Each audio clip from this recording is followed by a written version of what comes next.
Students, can you see the slide? Can anyone reply? Yes, sir. Okay.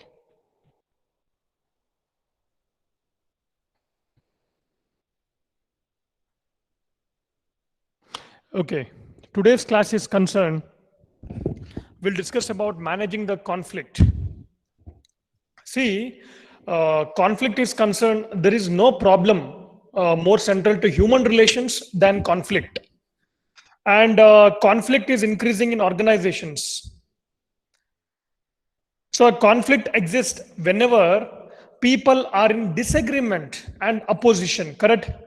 So in the workplace, what happens? Conflict is inevitable because people don't see things exactly the same way, nor should they.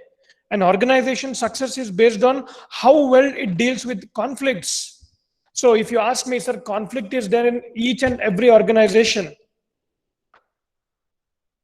Right? So a conflict exists whenever the people are in disagreement and opposition about what? About their opinions. Right? So that is how we can explain conflict. Then how to handle this conflict and the conflict management is concerned.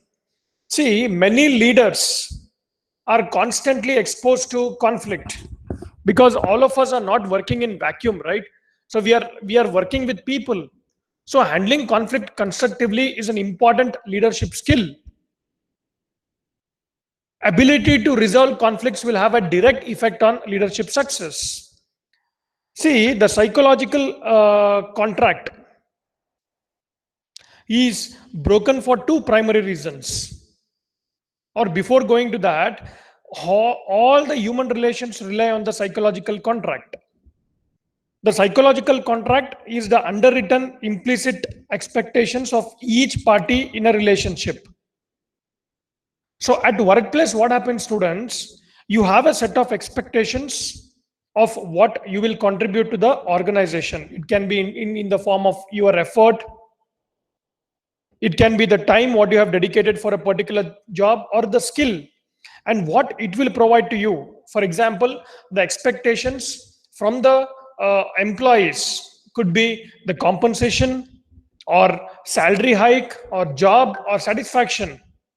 So we are often not aware of our expectations until they have not been met. For example, how you are treated by your manager actually matters, right? So ability to resolve the conflict will have a direct effect on leadership success. Now there are various conflict management styles. We will try to understand each one in detail. As you can see the slide over there, students, the 5 styles are based on 2 dimensions of concern. See, concern for others' needs, and concern for your own needs. And these concerns result in 3 types of behavior. So when you are in conflict, you have 5 conflict management styles. The 5 styles are based on 2 dimensions of concern. So it can be concern for others and concern for your own needs. And again, these concerns result in 3 types of behavior. We'll try to understand them. Students, am I audible? Can anyone reply? Yes, sir, so that I can continue. Yes, sir. Okay. Now, the first type of behavior could be a low concern for your own needs, something very sacrificial, and a high concern. You can see the slide here, and a high concern for others' needs result in passive behavior. And the second type of behavior could be high concern for your own needs, and a low concern for others' needs result in aggressive behavior. And the third one could be a moderate or a high concern for your own needs and others' needs result in assertive behavior. So let me explain you all these types of behavior. Each conflict style behavior results in a different combination of win-lose situation. So the 5 styles along with the concern for needs and win-lose combinations What we can see in the diagram here, please see the slide here. Let me explain you with that, this particular diagram is concerned. In order of passive, aggressive, and assertive behavior, we have this particular diagram, students. The conflict style that you tend to use the most is based on your personality and the leadership style. So there is no one best conflict management style for all the situations. See, as you can see here, the low concern, please see the cursor here, low concern for others and own needs. If you can consider, so here avoiding conflict style, that means passive behavior, you lose, I lose. See what happens here. The people or the leaders who have low concern for others and for their own needs, they actually think that you lose, I lose. And those who have high concerns for other needs, that is accommodating conflict style, you win, I lose. They always give first priority to the subordinates or the people around them. Then we have high concerns for others and own needs, that is conflict style, assertive behavior. You also win and I also win. So these type of styles will have high concern for others because they think that you win, I win. That means if you win, it is like I win. So high concern for others and own needs, and high concern for own needs. It's like forcing conflict style, which means aggressive behavior. You lose, I win. Then we have at the center negotiating conflict style, which is assertive behavior. You win some, I win some. Exactly in the center, what I have posted here, okay? So we'll try to understand each one. Please see my cursor here, students. The first one is concerned, avoiding conflict style. So let me explain this. Avoiding conflict style means what? You lose, I lose. That means the avoiding conflict style, user attempts to passively ignore the conflict rather than to resolve it. So when you avoid a conflict, you are being unassertive and uncooperative, correct? So people avoid conflict by refusing to take a stance or escape conflict by mentally withdrawing and physically leaving. So what happens? A lose-lose situation is created because the conflict is not resolved here. Right? So the advantages and disadvantages of this avoiding conflict style is what? The advantage of the avoiding conflict style is that it may maintain relationship that would be hurt through conflict resolution. Correct? The disadvantage of this style is that conflicts do not get resolved so easily what we think actually. So an overuse of this style leads to conflict within the individual. Please understand this. People tend to walk all over the avoider, and some managers allow employees to break rules without confronting them. So students, avoiding the problems usually does not make them go away. Please understand. The problems usually get worse if you start ignoring them in the organization. And the longer you wait to confront others, the more difficult the confrontation usually. Okay. So they can ask a question, explain the advantages and disadvantages of avoiding conflict style. So please understand here, you lose, I lose. That's a passive behavior. Then we have the appropriate use of the avoiding conflict style. How can we actually use appropriate use the avoiding style? This particular style, that is you lose, I lose, is appropriate to use when the conflict is trivial, or your stake is in the issue is not high, or the confrontation will damage an important relationship. So you don't have time to resolve the conflict, or emotions are very high. So students, when to use this? When you don't have time to resolve the conflict or people are emotional. So you should confront the person later. However, please understand, it is inappropriate to repeatedly avoid confrontation until you get so upset that you end up yelling at the other person.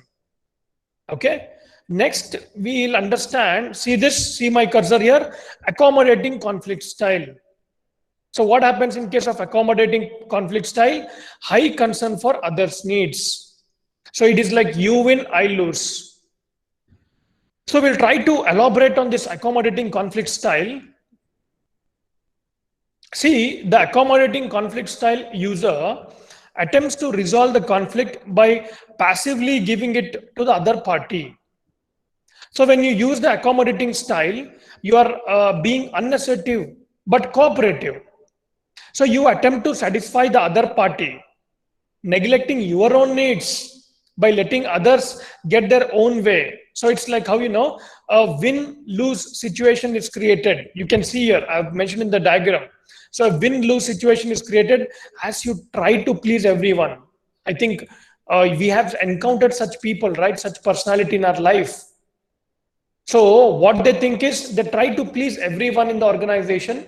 So first thing is you win, I lose. So what are the advantages and disadvantages of this accommodating conflict style, students? The advantage of accommodating style is that relationships are maintained by doing things the other person's way. But the disadvantage is that giving in many be counterproductive. That means the accommodating person may have a better solution, such as a better way to put up a display. So an overuse of this style tends to lead to people taking advantage of the accommodator, correct? Every time they'll take the advantage of that. And the type of relationship the accommodator tries to maintain is usually lost. Then we have the forcing conflict style. You can see my cursor here, forcing conflict style. So what they have, high concern for own needs. It's aggressive behavior. So you lose, I win. So the forcing conflict style user, he or she attempts to resolve the conflict by using aggressive behavior to get their own way. So when you use the forcing style, what happens? You are uncooperative and aggressive, doing whatever it takes to satisfy your own needs at the expense of others, if necessary. So forcers use authority, threaten, they intimidate and call for majority rule when they know they will win. And forcers commonly enjoy dealing with avoiders and accommodators. So if you try to get others to change without being willing to change yourself, regardless of the means, then use the forcing style. A win-lose situation is created. You can see here, a win-lose situation is created. That means high concern for own needs. So what are the advantages and disadvantages of forcing conflict style, students? It's an aggressive behavior. See, the advantage of forcing style is that better organizational decisions will be made when the forcer is correct, rather than less effective compromised decisions. The disadvantage is that overuse of this style leads to hostility and a resentment towards its user.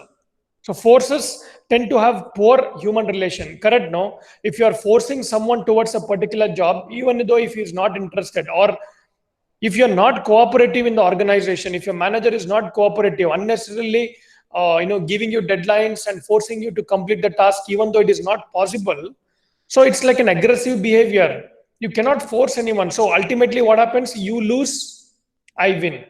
That means you have to listen to me and complete the given task within the stipulated time. You lose, I win. Correct? Then we have negotiating conflict style. Exactly, you can see my cursor in the center, the diagram center, okay? See, the negotiating conflict style, a user attempts to resolve the conflict through assertive give and take concessions. So this is also called compromising style. So when you use the compromising approach, you are a moderate in assertiveness and cooperation. So I win some, you win some. Situation is created through compromise, right? So then appropriate use of the negotiating conflict style, that is accommodating conflict style. We will go to this. See, what is the appropriate use of this negotiating conflict style, students, as per our experience throughout? See, the compromise style is appropriate to use when we can use this particular that is appropriate use of negotiating conflict style. The issues are complex and critical, and there is no simple and clear solution. For example, there is a huge manufacturing unit where majority of the employees are on the one side and the management is on the other side. So it is nothing but the management should have an assertive behavior, right? That is, you also win and I also win. And then when to use the appropriate use of negotiating conflict style, when the parties have about equal power and are interested in different solutions, and the solution will be only temporary or time is very short.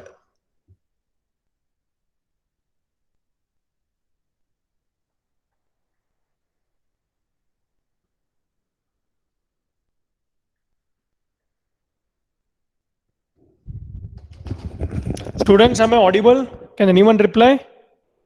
Yes, sir. Okay, perfect. Next, we will understand this collaborating conflict style. You can see a high concern for others and own needs.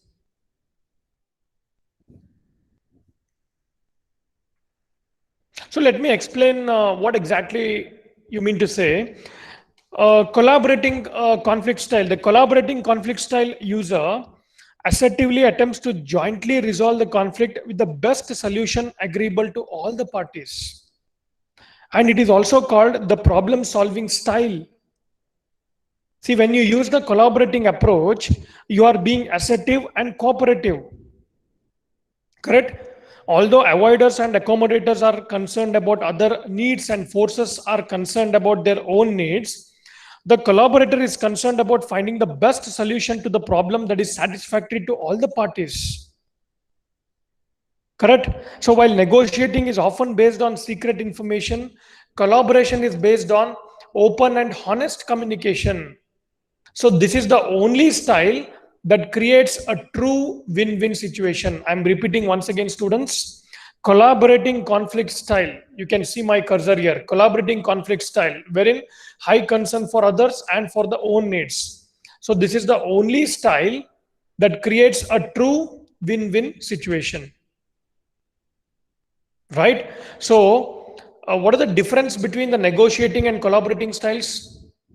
Negotiating and collaborating styles, these two. So here what happens? A common difference between the negotiating and the collaborating is the solution. So with the negotiation, the two people may trade off by putting up one display one person's way and the next display the other person's way. So with collaboration, what happens? The two people work together to develop one display method that they both like. So it may be a combination of both or simply one person's it after an explanation.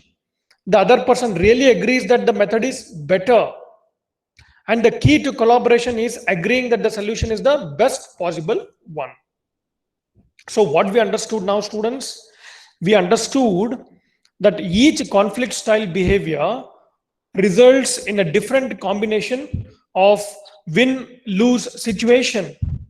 And just now what we understood was the 5 styles along with the concerns for needs and the win-lose combinations, which was just now presented in front of you in the form of diagram. Okay. So I have explained all this for your understanding. So later when you actually just grasp the things, you will come to know. The collaborating conflict style, we will still you can go better. Effective leaders. Why I'm taking this particular collaborating conflict style is effective leaders encourage conflict resolution and build collaboration throughout the organization. So they challenge all of us to learn to get along with each other. Along, you can help prevent conflict, and you will not eliminate it completely, nor should you try to, because it can be functional. So we'll try to understand each blocks here. That is, the first one is concerned initiating the conflict resolution. So what do you mean by initiating the conflict resolution? We'll try to understand that. An initiator is the person who confronts the other person to resolve the conflict. So confronting others, you are in the conflict, which is usually the better solution to conflict rather than avoiding or accommodating. And students, please understand, when initiating a conflict resolution using the collaborating style, we can use the following model, which I have explained in the form of a block over there. The initiating conflict resolution model, step one could be plan a BCF statement and maintains ownership of the problem. So let me elaborate on that.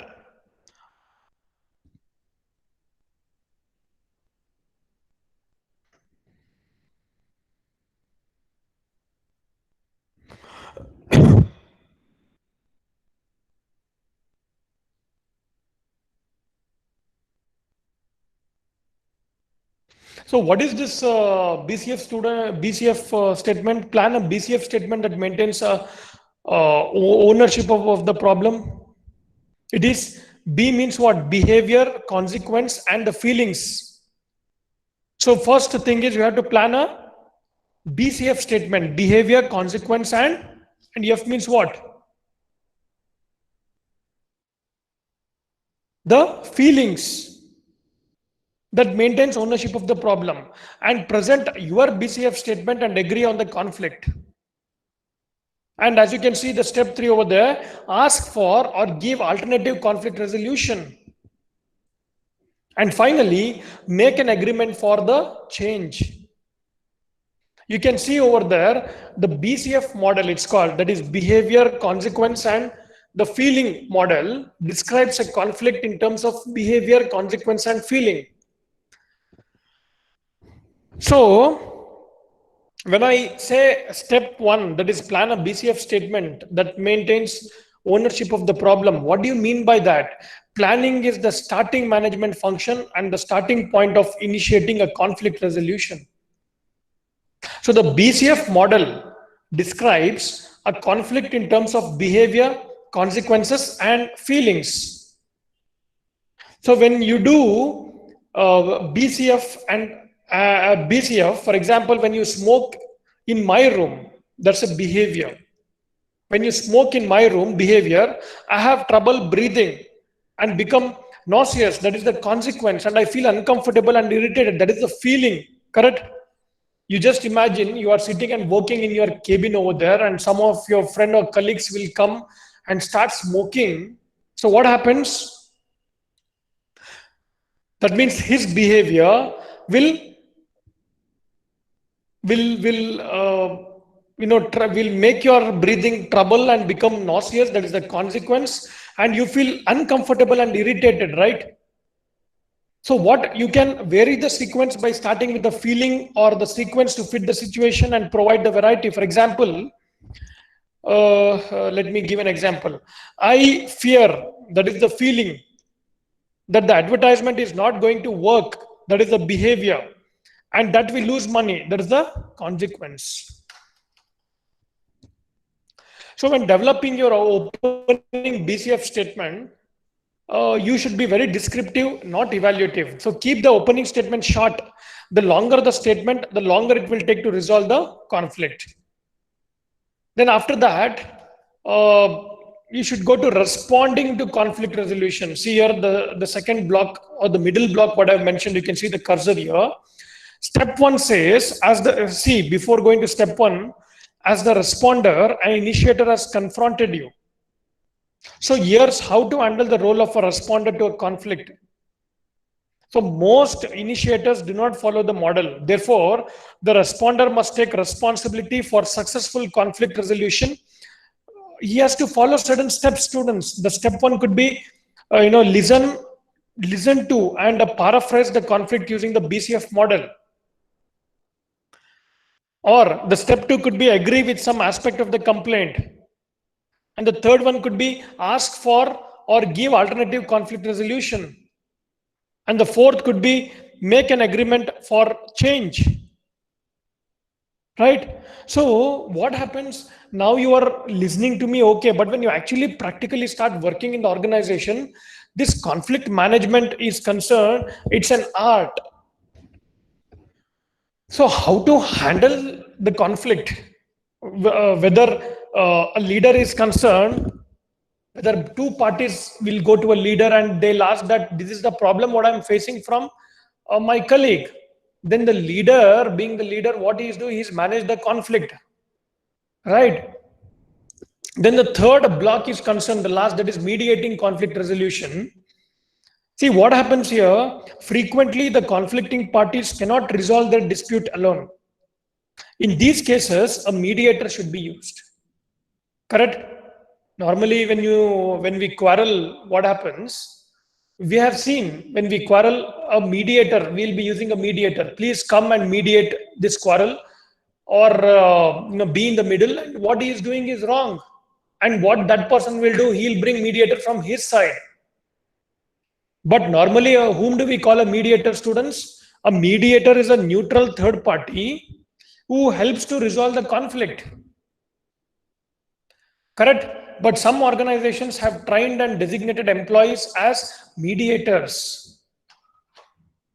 In unionized organizations, the mediator is usually a professional from outside the organization. See? However, a conflict resolution should be sought internally first. Please remember this, students. Whenever the conflict arises in the organization or in the family or between your friends, it is better to first try to clear the conflict or try to clear the misunderstanding on your own internally. That's very important. Internally, you should try to clear it. Otherwise, if some mediator comes and tries to clear the conflict, so what happens over there? We don't know his interest, right? So he might still worsen the situation. So the first priority should be always given to the people, to clear the conflict internally or within the family or within the organization, rather than calling for an outsider. So before bringing the conflicting parties together, the mediator should decide whether to start with the joint meeting or conduct individual meeting. If one employee comes to complain but has not confronted the other party, or if there is a serious discrepancy in employee perception, meet one-on-one with each party before bringing them together. On the other hand, when both the parties have a similar awareness of the problem and motivation to solve it, you can begin with the joint meetings when all the parties are calm. Correct? So if either party blames the other, make statements such as, "We are here to resolve the conflict." Placing blame is not productive, students. Focus on how the conflict is affecting their work. See, the first priority, what we have to believe is, first priority should be given to the organization, the objectives of the organization, your work.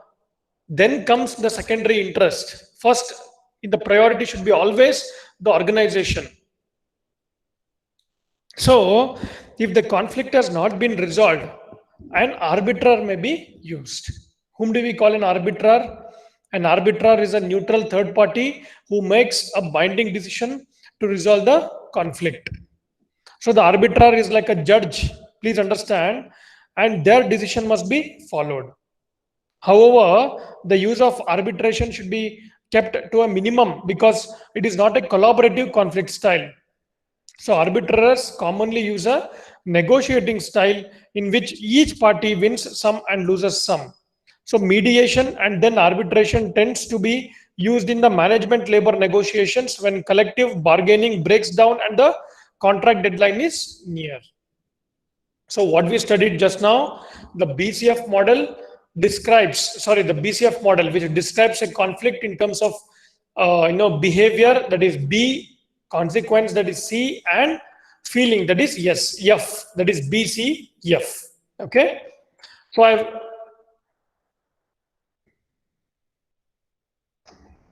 explained you the BCF model in detail. Next, we will understand the leader and the follower relation. So before going to that, let me drink a little water, students. Are you audible? Can anyone reply? Am I audible, students?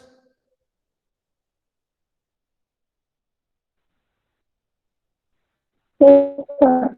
Okay.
Okay. Further, let me continue.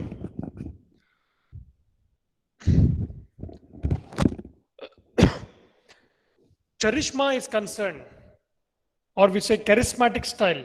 The manager is very charismatic. So, what is this meaning of charisma? So, the Greek word charisma means inspired gift. See, in everyone's life, there is one person who will inspire you to achieve something in your life, right? So, we say, what a charismatic personality that person has got. So, charisma means what? Divinely inspired gift. See, like the term leadership itself, charisma has been defined from various organizational perspectives by researchers studying political leadership, social movements, and religious cults.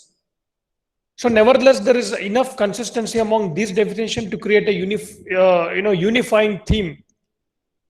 Now, when we understand about charisma, that is charismatic leadership style, it is a distinct social relationship between the leader and the follower, in which the leader presents a revolutionary idea, a transcendent image or an ideal which goes beyond the immediate or the reasonable, while the follower accepts this course of action not because of its rational likelihood of success, but because of an effective belief in the extraordinary qualities of the leader.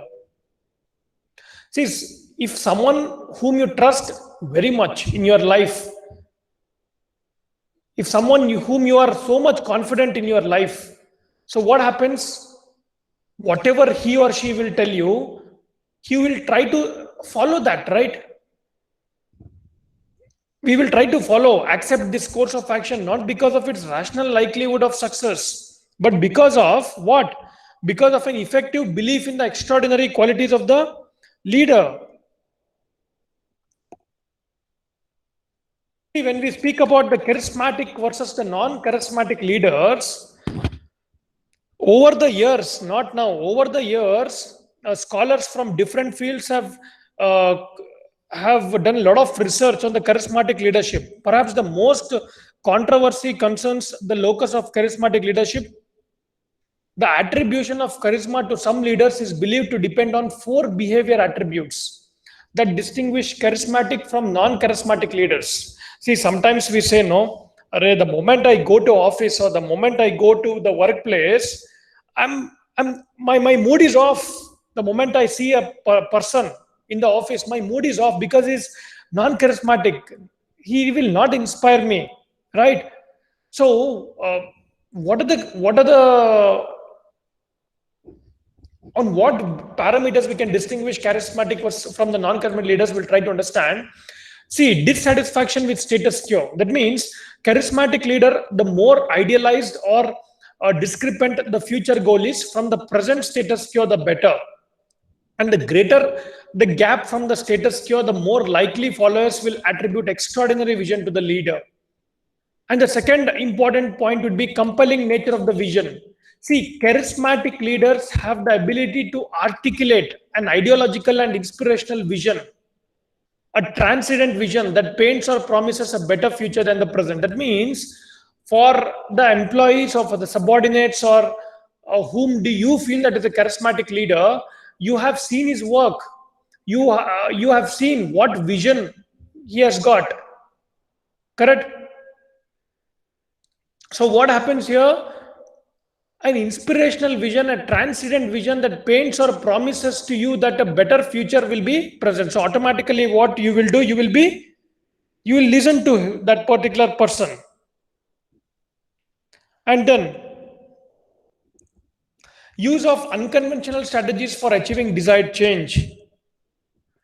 The non-charismatic leaders' expertise lies in using the available or conventional means. That means old traditional methods which they are comfortable with to achieve the existing goals. Whereas the charismatic leaders, the leader who is very charismatic, he loves challenges.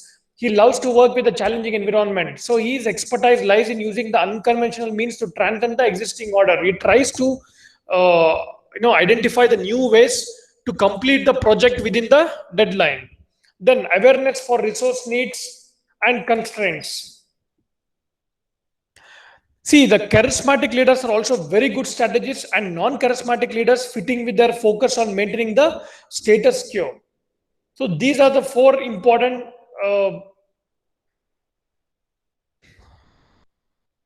behavior attributes that distinguish between the charismatic and the non-charismatic leaders.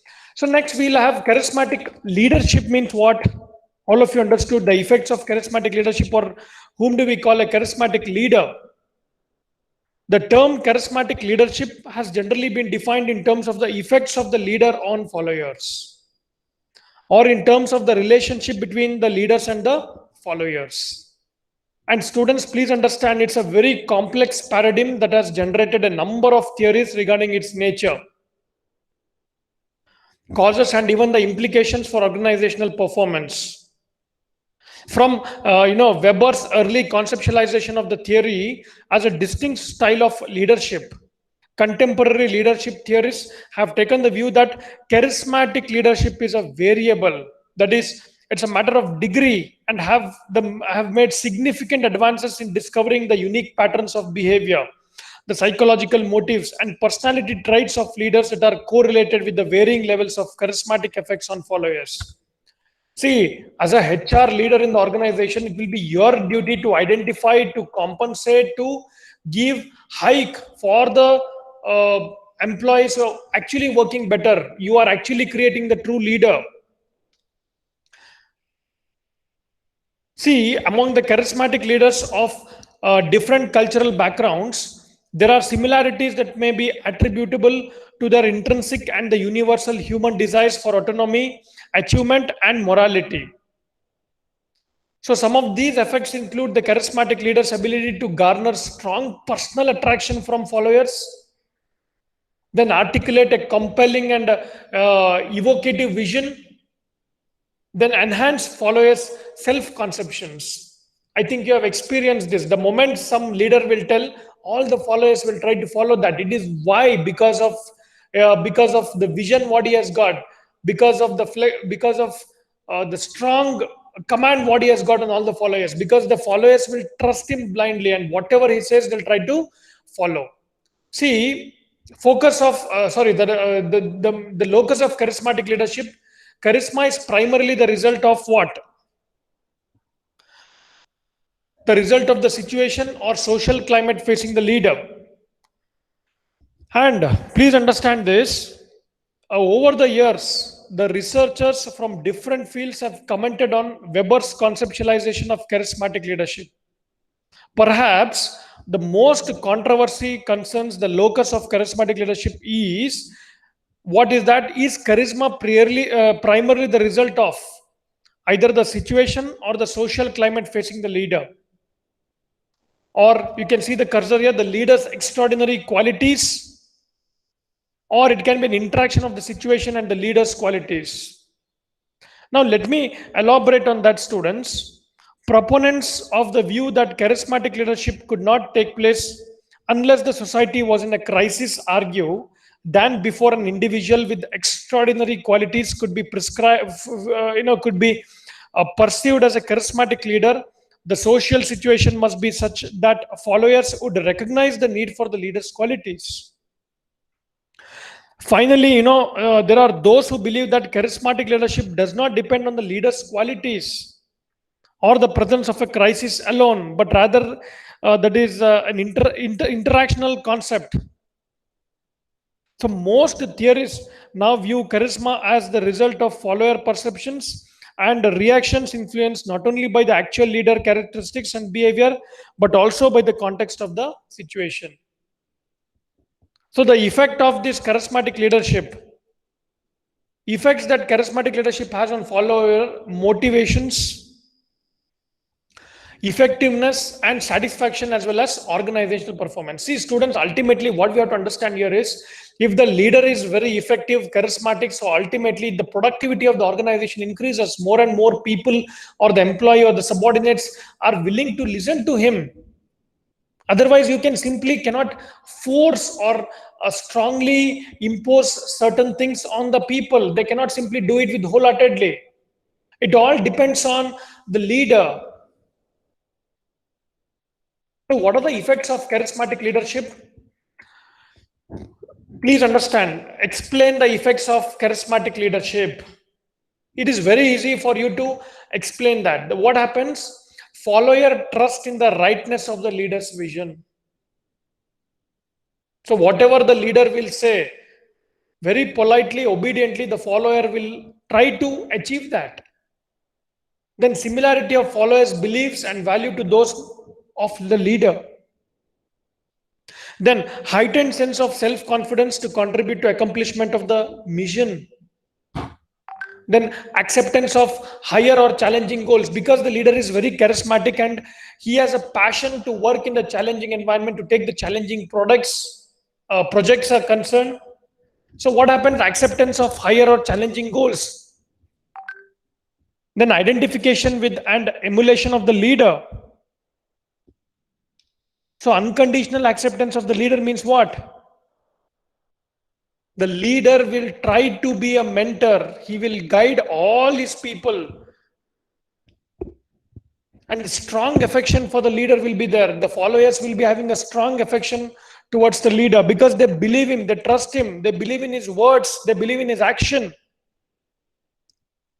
And emotional involvement of the follower in the mission and unquestioning loyalty and obedience to the leader. This is very, very important. Okay, we have seen in India also many leaders, whatever they say, the people have blindly accepted it. They have with a lot of loyalty and obedience they have towards the leader. So these are the effects of a charismatic leadership, because they have proved themselves over the years and they have a clear vision and mission. So due to which the followers will be unquestioningly showing the loyalty and obedience towards the leader's words. And then what are the qualities of charismatic leader, or how you can identify that, yeah, he is a very charismatic? The first and the foremost thing how we can identify is when we speak to him, or his personality will be in such a way that you will be totally impressed. You start believing him. Or a number of studies have identified qualities that differentiate charismatic and non-charismatic leaders and have described the behaviors that help charismatic leaders achieve remarkable results. So these characteristics are attributions by followers based on the behavior of charismatic leaders. And these behaviors are not assumed to be present to the same extent in every leader. Correct? So attributional theorists have thus used these behaviors as distinguishing characteristics for charismatic and non-charismatic leaders. The first quality of a charismatic leader is called as vision. What I mentioned in the slide here, the vision. Vision means what, students? Charismatic leaders articulate a transcendent vision that becomes the rallying cry of a movement or a cause. So charismatic leaders are future oriented. They have the ability to articulate an idealized vision of a future that is significantly better than the present. And then they quickly recognize the fundamental discrepancies between the status quo and the way things can be. So, vision is the ability to imagine different and better conditions and the ways to achieve them. Correct? And then we have superb communication skills. See, what we are trying to understand is the qualities of a charismatic leader. See, these all points let me explain today, and then I'll request you to sign out. But kindly be attentive, students. It's a very important thing. Superb communication skills of a charismatic leader. The quality.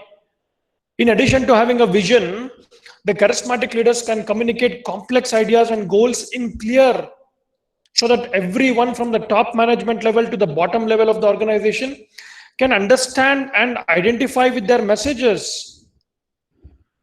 Then the third quality is self-confidence and moral conviction should be there. Ability to inspire trust, high risk orientation, high energy and action orientation. Then relational power base. What do you mean by relational power base?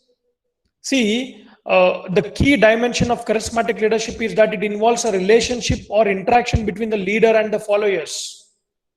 Correct? So followers are often in awe of the leader. There is a powerful identification with and emulation of the leader, and an unquestioning acceptance and affection towards the leader or for the leader. And minimum internal conflict, ability to empower others, and self-promoting personality. So these are some of the qualities of the charismatic leader. So I will end the session here today, students. Tomorrow we will start with how one can acquire the charismatic qualities. Okay. So this particular unit is concerned, it is a very big unit wherein we have more than 71 slides, but nothing to worry. If you understand, the concepts are very simple. What we are seeing, we are observing in the everyday's life. Okay, so we are putting it in a organized way and trying to understand this, right? So thank you so much for your patience listening, students. So you can exit from the meeting. And have a fantastic day ahead.